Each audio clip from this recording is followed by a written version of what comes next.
Back at it again. Clean breakthrough. Powered by Greenville Transitions. Cole is out today, but I've got Lucas here. We've got a special episode. We're going to try something a little different today, and it's going to be a media episode. And this is something that me and Lucas and Cole decided to try to mix in here with other episodes of Clean Breakthrough. And what we're going to do with media is like pick songs, pick shows, movies, anything that maybe speaks on addiction or stands out with addictive behavior, substance use disorder. And we're going to try to like break it down and expand on it. Did I cover that well, Lucas? Yeah, that's it. Cool. So today we have a special episode from Euphoria, which was an HBO show, which I think did one of the best jobs of any show I've ever seen of capturing like what addiction can look like, what withdrawal can look like, what, just so many different components of addiction can be. What do you think? You've seen all of Euphoria, right? Yeah. And I like it a lot. I think it's pretty gritty as far as like showing drug addiction. I will say I think sometimes it can be a little bit sensationalized. Maybe not in like the addiction, but just that these are all like high schoolers and just that it's insane in every corner of this high school, at least that they show in the show. But I do think there's really, really good little pockets and moments in it that just accurately reflect what it can really be like. Yeah. Okay, well, we are going to get into an episode from season 2, episode 5. I'm going to apologize in advance for the language. It does have some serious F-bombs in there that are dropped pretty regularly. However, if you have any experience with a child or someone in your life struggling with substance use disorder or addiction, this might not be a new concept or new thing to you, because we're not at our best when we're at our lowest, and language and the I hate yous and the you'll never be a mother to me, all that stuff really tends to flare up when you're at that low point. Yeah. Shouldn't be surprising if you've been through it. Yeah. You've probably been called all these things too. All right, so I'm going to share my screen here. And what we'll do, we'll play like a few seconds at a time, pause it, break it down. All right, so here we go. Fucking weed? Is that what the fuck we're doing now? But I didn't rat I you know I never out. should have fucking trusted you. What is she talking about? Wait, were you doing drugs with Gia? No. What? Rue, I didn't say Then how the fuck did she know? What is she Gia, talking you about? knew this. You knew she was doing drugs. It's not like that. Okay, you know what? If you want to fucking consider smoking some weed to help with my fucking panic attacks, doing drugs, then yeah, sure, whatever. I was doing fucking drugs. Okay, and maybe we should tell a little bit about what was going on right before this scene started.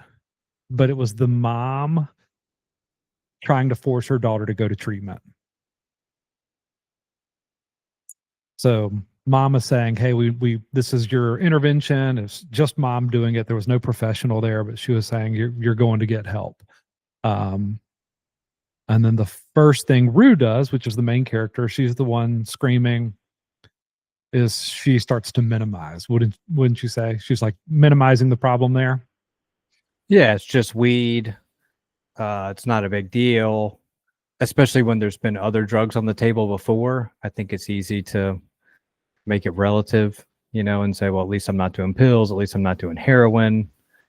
But sometimes I've heard it where that's never been on the table, but then it's just that other people are doing that.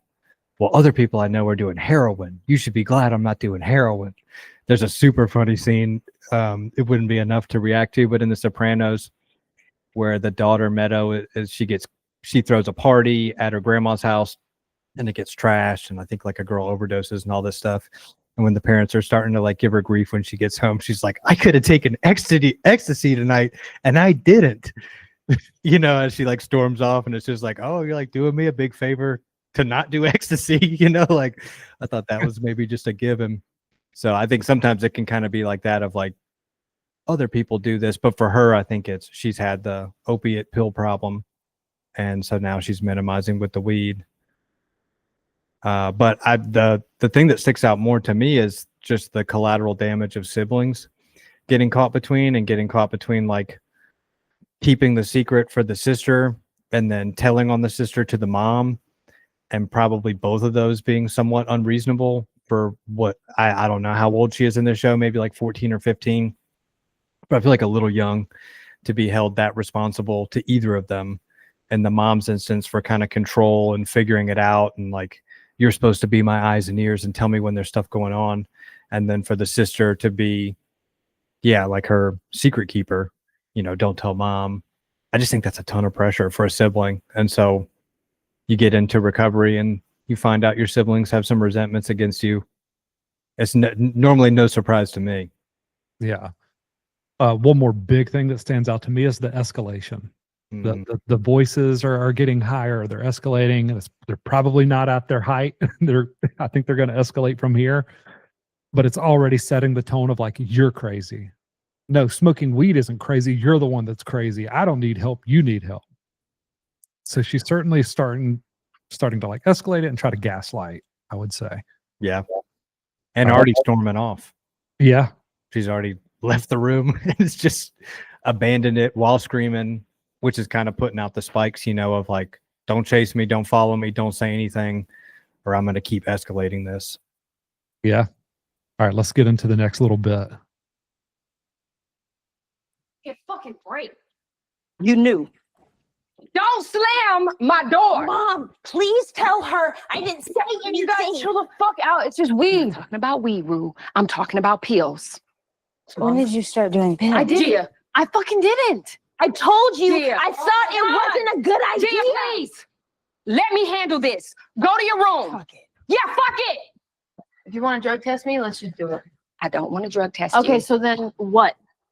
You just want to fucking accuse me of shit? I'm not accusing you, baby, okay? But You're so I know. fucking Sure, let's do it. Come on. Let's go. Let's fucking drug test me. Jules told me everything.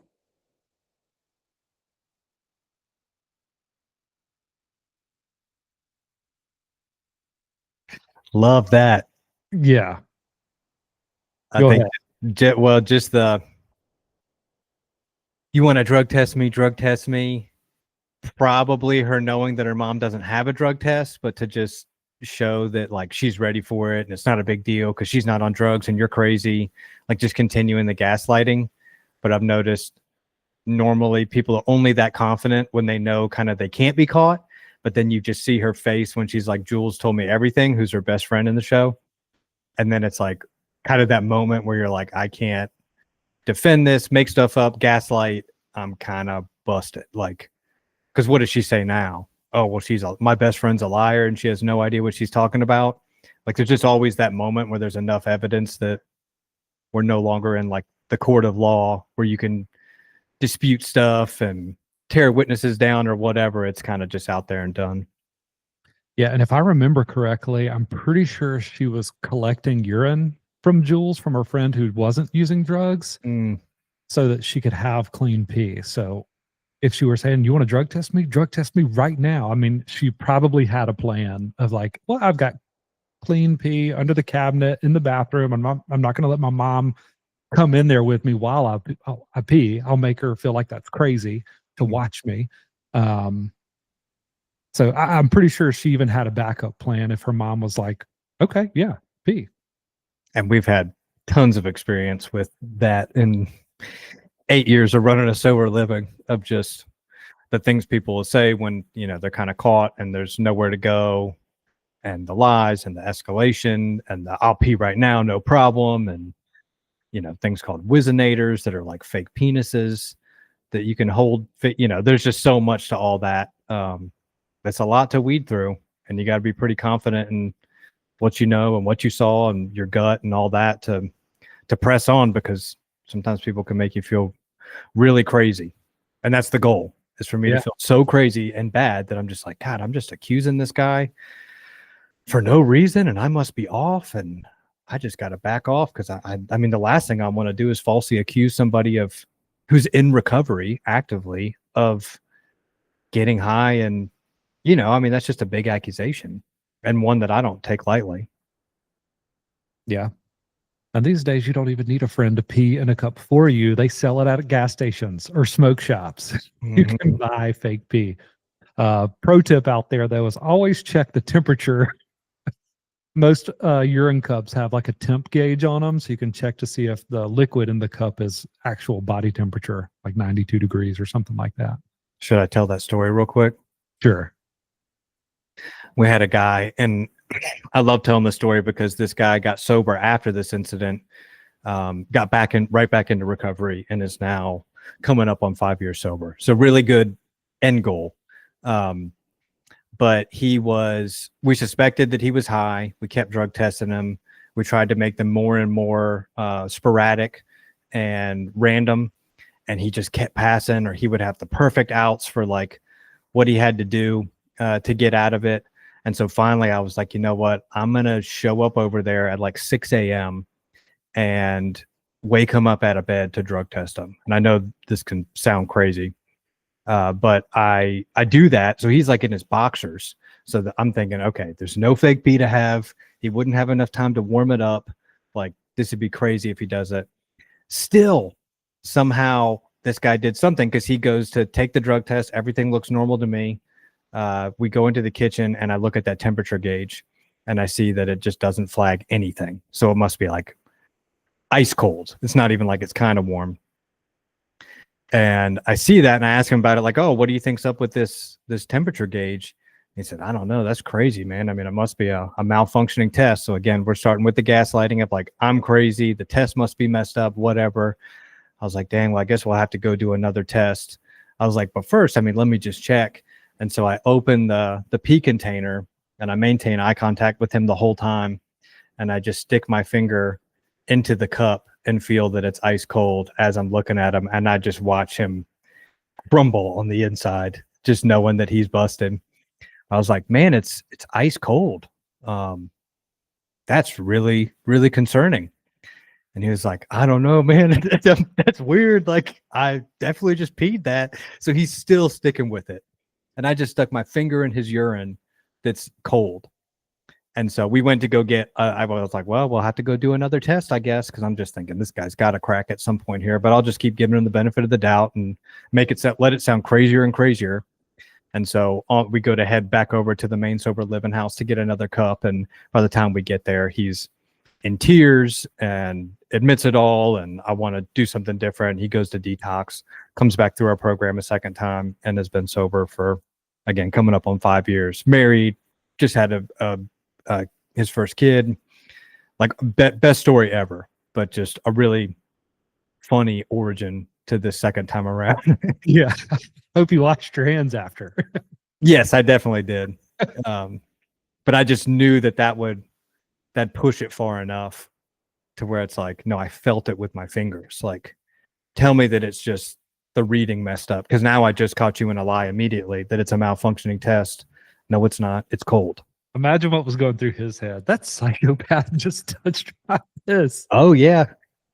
I've heard him in 12-step meetings tell the story. It's funny from his perspective of just like what's going through his head and how crazy it was. And just like, this guy's a menace. He just stuck his fingers in my pee. I can't compete with this. I don't know what I'm going to do. Oh, so but that's just the same thing of like the craziness, the gaslighting, the making me feel like, things, my reality is not what I think it is. That sometimes tests, I've never had a temperature strip not work. And I cannot tell you probably thousands of drug tests that I've personally overseen. I've never seen a temperature strip not work. It's like the most basic piece of technology there could be. So just funny what we try. For sure.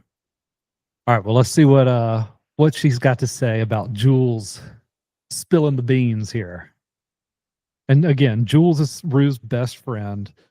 So she just freed her sister. Now we know the sister didn't rat on her. It was her best friend.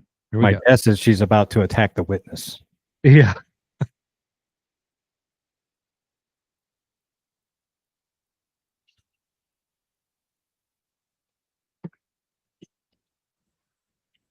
What did you do, Mom?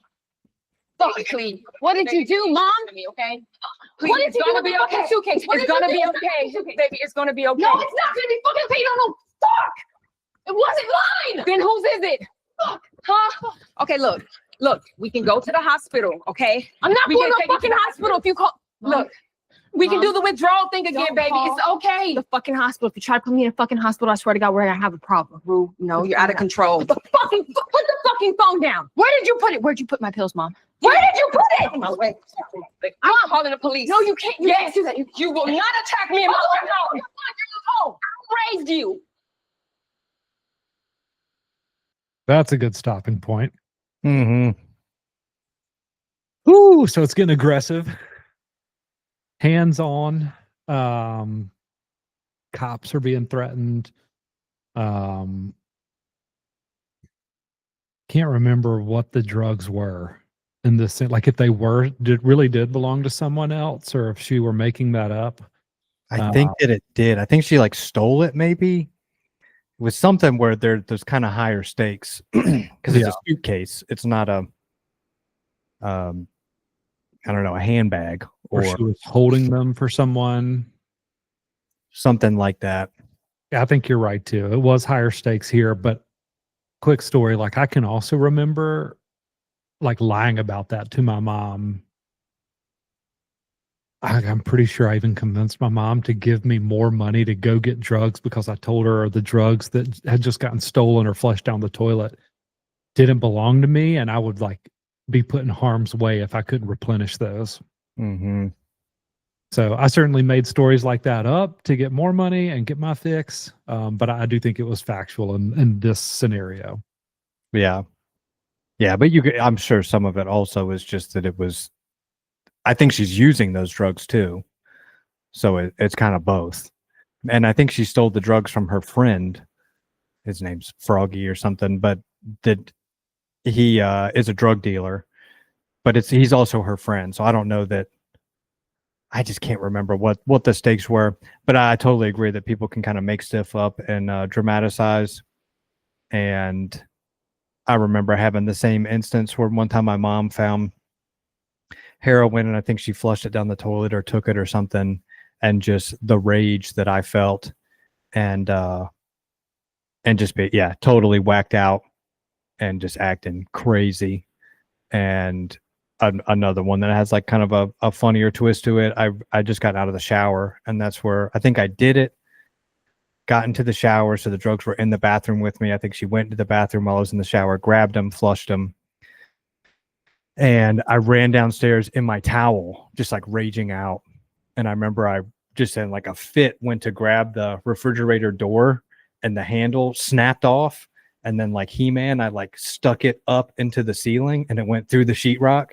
And at the moment that it went through the sheetrock, my towel dropped. And I'm like in my parents' kitchen and my siblings are around. And just like the rage and the justification that I felt, but then just how absurd that moment is from the outside looking in, of just like, this guy is a psycho. Like now it's like towels falling and he's naked in the middle of the kitchen. He just stuck the refrigerator handle through the ceiling, like just insanity. And just how quickly it went there. I mean, that was probably a 30-second time span that it went from me taking a shower, no problem in the world, to downstairs terrifying everyone in my family and sticking refrigerator handle through the ceiling as I exposed myself. Yeah. To defend that a little bit though, it's like, because without it, like you're about to have a really hard time. You're about to be really sick, like mentally, physically. Your body is about to go through some really hard stuff, some serious withdrawals. And it's why that panic and that chaos sets in. It's like the alarm bells are ringing in your head of like, you better cause a scene and do whatever you need to do to get your fix. And in that stage of it, you know, some people maybe have jobs and they're working for their drugs. Because if I could just go buy more, I'd just go buy more. But a lot of times I had to do so much to get drugs. I had to steal money from this person and lie to this person and sneak the ATM card over here to, you know, like it was stuff that I couldn't just do at will whenever I wanted and just go get more. And then I didn't drive at the time because my license has been suspended.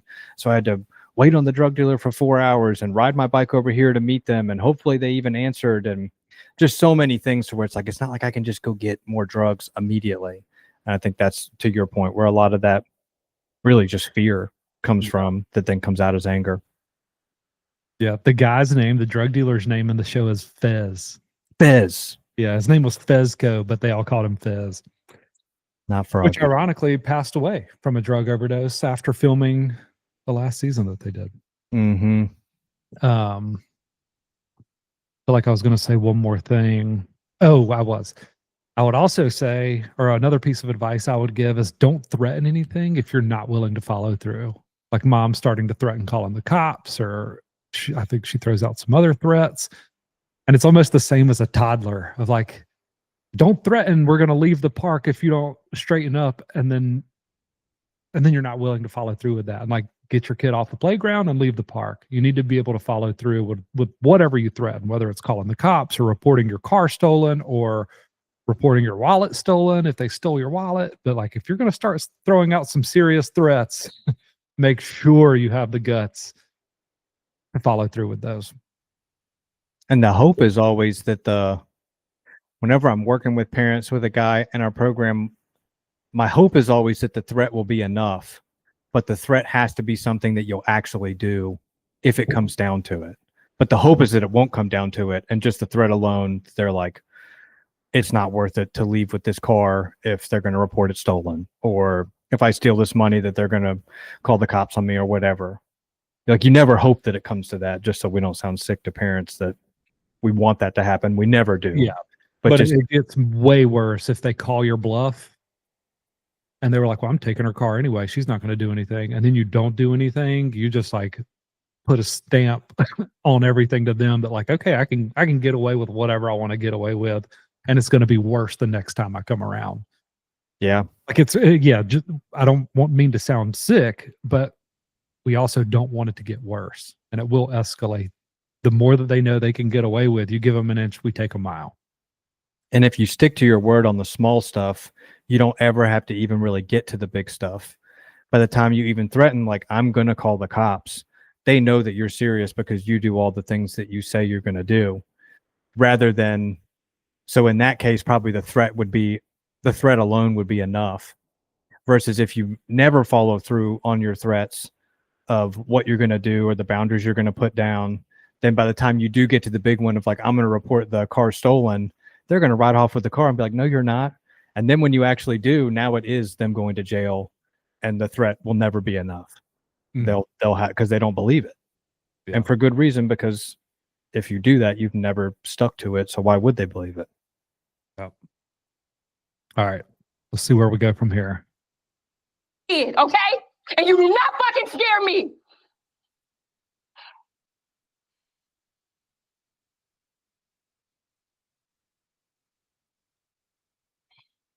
You're not a good person, Rue.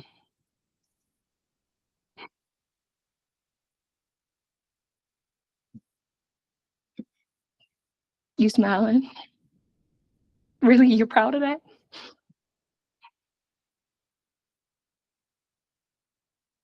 Yeah, it's a shame, Mom. My dad's dead. That keeps you from admitting what shit fucking mother you are. Oh, poor Leslie. Her daughter's an addict, but her dad did die. You hear that, Gia? You hear that? I don't want to put too much pressure on you, but you're probably going to have to be a fucking neurosurgeon or maybe an astronaut, because if not, then Mom is 0 for fucking 2, and that means that it might actually just be her fucking fault. Yeah, that means maybe she actually fucked up. Okay. Woof. Taking it up a notch. Yeah, the first thing that the mom said when we started it back of like, you're not a good person, has to be one of the hardest things to say to your child, to someone that you gave birth to. But she immediately takes that. She doesn't take accountability. She doesn't turn that inward. She immediately takes it and turns it on like, well, my dad is dead. You're not a good mother. And then the way I see this is like now she's trying to rope her sister into it to get some type of validation. Like she knows she's backed into a corner and she's just hoping she can talk anyone into taking her side. Yeah, no accountability, but also you notice she doesn't dispute the charge. Yeah. She's not a good person. The justifications are that she's not a good person because her mom's a bad mother and because her dad died. And so it's interesting that she doesn't dispute it. She kind of knows that. And I don't really believe that addicts are not good people. I mean, I think they're just, I don't even like the good people, bad people monikers. I think that it's a lot more gray than that, but probably a decent person who just does really bad things and messed up things to get drugs and to keep doing that. So it's unfortunate when it comes across that way. But yeah, to anyone looking from the outside, they'd be like, that is not a good person. That's a scary person. That's a mean person. It's a nasty person. The stuff they're saying to their mom. I mean, it's jarring. Yeah. And it's just such a selfish, self-seeking person. Mm-hmm. Like what Rue is in this or what I was before I got clean and sober. It was a person that is not worried about anyone else but himself and like what I need to survive. And that's what it is. When you get to this point of addiction, I mean, it's about survival. It's about, getting that fix before you get sick again. It was explained to me in like a neurobiology thing one time when I was in treatment. I don't know if it's changed since then, but they were saying that addiction affects the same part of the brain, like the lizard part of your brain in the back, that's survival. And so it would be literally the same as like if you were starving. Would you steal for food? Would you lie for food? Would you yell at someone for food if you knew you were going to die? So it's like your brain thinks it's actually needed for survival, not just to feel good or be high or whatever. And that's where I think the behavior can make a lot more sense, that like if I was about to die of thirst, die of hunger, die in the snow, what would I do? Would I kill? Would I hit? Would I say mean things? I mean, most people, your body would just take over. You'd do whatever you had to do to survive. Yeah. You ready to start it back up? Rip it. Be fucking honest. That's enough. Don't fucking touch me. Don't fucking touch me. You want to hit me? Shut the fuck up. I know you want to hit me. You can fucking touch her. Get out. Get the fuck out of here. Shut the fuck up. Fucking pickles. What did you do?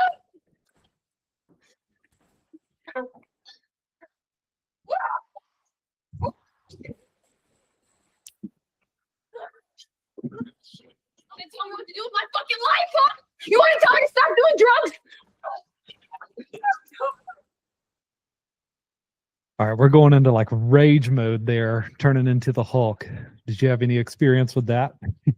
Yeah, I think I told my one story a little too early, but refrigerator handle off the door into the ceiling. Yeah, definitely plenty of stuff like this in my life. Not getting my way and just raging out. But also funny from where we started of like, I'm not doing drugs. I'm just smoking a little weed. It's not a big deal. It's like, seems like something is going on that is a very big deal. Now, like, you got to play it cool like that the whole way. You can't start raging out and getting crazy because people who just smoke a little weed here and there don't do that. You know, so it's just funny how quickly that got thrown out the window. Yeah, I can relate to this a lot. This is hard to watch, honestly, for me. I mean, I relate to it on such a deep level of, punching holes in walls and just trying to escalate everything to get my mom. And it was always my mom that I was trying to get to realize like how bad off I am and how much I need these things to get by. So I would often turn to violence, not towards her, but like towards like punching holes in the wall or tearing a door down, kicking a door in like she's doing, or threatening my life. I use that a lot. I can remember vividly going out to, we had like a shared family pond down in South Georgia. And I was like, called my mom out there one day, just having a breakdown. I was sick. I was going through withdrawals. And I was like threatening to go drown myself in the pond. But like always throwing out threats like that, just to manipulate her into realizing like this is all so much worse than you can even imagine, and this is why I need you to jump on board with me getting high. Yeah. All right. I'm going to play the last little bit here. What the fuck else am I supposed to do, huh? What do you want me to do? What do you want me to fucking do? Please. This is your fucking fault. You don't fucking recognize me. I don't fucking recognize me either. She kind of said it. She said, "You don't recognize me. I don't recognize me either." Mm, That is so true. because it is like that person is kind of lost. The person that inside, I mean, that's her mom. So she's known her since she was a baby, 2 years old, 5 years old, 7 years old, 10 years old. Like all these milestones of, I'm sure, her largely sweet little girl who's fun and loving and has friends and does things with family and all the values that come with that. And then this is somebody else, that's Yeah. unrecognizable. If I had to pick a phrase that I hear more than anything else when I'm on the phone with parents who are like considering putting their son in our program, or their son's been in our program for a while, one singular phrase that I hear the most is probably, "I just want my son back." It's either he really is a good kid, so they're already trying to convince me on the front end, like, "Hey, don't take him for who he is right now. He really is a good kid." And the other one is, I just want my son back. This is not him. This isn't my son. I want the old insert name here back." But that's not just removing the drugs or the alcohol. Like that's the tough part, is that the drugs, the alcohol, the period in addiction, whether it's a year, 5 years, 20 years, may only correlate to the severity of it. But I feel like you take the drugs and alcohol away, and that kind of not a good person, like she said, is still there until like now they have to do all this, just like reconnecting with their values and their morals and the person that they want to be, because they've just they've been that person for long enough now that you don't shake that just from putting the drugs and alcohol down. I wish that you did. It'd make our jobs a hell of a lot easier, if it was just, yeah, we're going to take them off drugs and alcohol for a week, and as soon as they're off of it, they're just going to be back to the person that you knew. They're going to be a great person. But I just don't think you can lie, steal, be selfish, manipulate, all these negative characteristics that can come with addiction. And not everyone has all of them, right? I mean, there's some people who quietly use by themselves to a really bad extent, but have a job that, hasn't fired them and can pay for it, whatever it may be. So it's not always the case, but in most cases, there's a lot of those values and morals that get pretty skewed, and it takes a lot of work to get them back on track. Yeah. So I had to, that was the end of that scene on YouTube, but I switched back over to the other one. Do you want to see where it goes from there, or do you think that was where it got too unrealistic for you, where she flipped that quick and started apologizing? Oh, I thought that part was kind of unrealistic to me. Yeah. And that's just projection. But from what I normally see, I just don't see people turn around that quick and say, "I'm so sorry. I can't believe I've done this." Normally there's so much like shame and guilt from what I just did that to me, it's more often fleeing. And like, if it's, fight or flight, it's flight. I'm going to get the hell out of there. And because, I don't want to face the people that I just did all that stuff to. Yeah. 30 seconds later, like, I'm just so sorry. And not to say that can't happen or it doesn't happen. I think that I've done that before. I was that quick to like, I knew that I just messed up really bad and I was backed into the corner and there was nowhere to go. So I at least had to, but it also speaks to just how chaotic, like how much of a roller coaster it is, the ups and downs of it, I don't know what's going on. My body, my brain is just so off kilter right now while I'm trying to fight for my life, pretty much is what it feels like, that I felt every emotion. So it went from like defensive to anger to a step above anger to rage to like extreme sadness of like, because in those moments I would catch glimpses of like, I am a slave to this. Like David's not in control. Just like in this video, Rue's not in control. There is someone else behind the wheel there, and it's not her. And she admitted it. Mm-hmm. Yeah, I think it just requires a level of awareness that I personally can't relate to. I would have fought that. I mean, I fought that through every treatment, through every sober living, and even into the treatment that led me to this period of sobriety.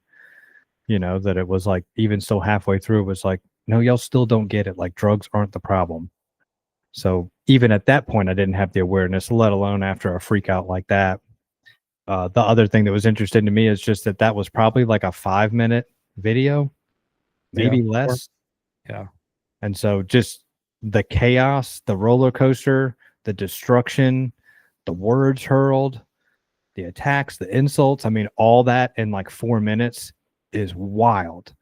And that's, I mean, another thing it made me think is why we do therapy with the families that we work with too. And sometimes even siblings and or significant others when it fits, because it's just like, God, how could you live through that and not need to process that or go through it of like just that cyclone that comes through your family and your home?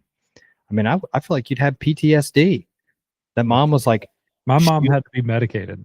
Yeah, she was like shielding her other daughter from Rue, you know, so she didn't physically attack her as they're just like weeping on a couch as their house just got half destroyed. And you're just like, that's crazy. That is crazy, crazy. So wild. So yeah, I think everybody needs help to get past that. Not just Rue, but the mom and the sister too. Because that's heavy stuff, especially the sister. She's got to be 15 or something there. And she also lost her dad. Yeah. You know? And the mom lost her husband. Yeah. The other caretaker Mm-hmm. in that household. The other income in that household. Like it's hard for everyone. But again, like we just get to such a selfish place where you're a horse with blinders. Like you can't see or feel or think about any of that. Yeah. What's going on for someone else. No, the tunnel vision is real. Just me, my problems, what I need, and screw everyone else. And some of that's immaturity too, right? If you're like, I always tell parents that I'm working with that for 18 years of your life, it kind of is about you, you know, like it's the parent's job to do everything for you. It's weird. Like, where does that happen where that changes? And it's not an exact point. Parents start to do less and less for you. You start to do more and more for them. It starts to become more reciprocal, but there's no like defined line where that changes. So it just makes sense when I see, because the sister's got to be like 13 or 14 because Rue's allegedly in high school in this show, like 17 or 18. Yeah. Yeah, you're 17 or 18. I don't know. When I was 17 or 18, I wasn't thinking, gosh, that must be so hard for my mom. That must be really hard on my dad. I can't imagine how my actions are affecting others. You know, there's just such a level of immaturity there and zero empathy. And some people I think are born with more of that. Other people need to work it like a muscle. But I had zero of that at 18. I had zero of that at 25, you know? So yeah, thinking about others and how hard it was for them. Yeah. Well, I picked this scene for today, for this media episode. We're going to try to throw in maybe one a month just to like switch it up a little bit, get some different kind of content. But I picked this one really for two reasons. One is just to kind of play through it and relate to it. The other one was to normalize it, because I think a lot of families can go through something like this, how much chaos was in that 4-minute clip, and feel so alone in it. And like no one else will understand what they just went through, or no one, especially like, I mean, we come from good families, you know, and we're Tasmanian devils in those for brief little snippets of time. So I guess I just wanted to like normalize it a little bit and show it in a clip that, again, I think they do such a beautiful job of showing like what addiction can look like and how it can like take over a household. Because it's not just the person, it affects everyone that's in their life. So I hope that parents watch this and can see that, like, okay, my child isn't the devil, isn't a spawn of the devil. Mhm. This is like can be a normal thing for someone who just like happens to turn to substances for a way of coping, for a way of like disguising fear and discomfort. It can turn into this, unfortunately. Yeah, totally agree. I think that's a really good clip for that to normalize it. You're not alone. Come on, if they made a portion of a TV show about it, that's probably not an isolated incident that's never happened to anyone. And then I would imagine so many parents and people in recovery in addiction could watch that and identify with it. Maybe not exactly, but to some extent. And that just tells you right there that this is not a unique thing when it comes to addiction or recovery. This can be actually very typical and common. But gosh, if you're just kind of a regular person who hasn't had addiction in your life and that happens, I would get feeling like my life is insane and no one else has ever, like, this is not normal and nobody knows what this is like, because I just empathize with feeling that way, because that doesn't seem normal. Yeah. And I was going to say for our few viewers and our even smaller amount of commenters, if there is any clip that you think would be good for us to react to or talk about, you can put it down in the comments. There's not much to weed through, so we can definitely be on top of that to see what comes through and can take suggestions and go over different things, whether it's a song or movie or TV show or something. But we're happy to do I that. would even expand that into topics. If there's a topic that you want to hear about or hear a clinician expand on or someone who went through it expand on, don't hesitate to throw that down in the comments. Yeah, we'll hunt it down and make it happen. And of course, don't forget to subscribe. And like, Smash that like button, hit subscribe. come on. All right. Well, that's it for today. We will be back next week. See ya.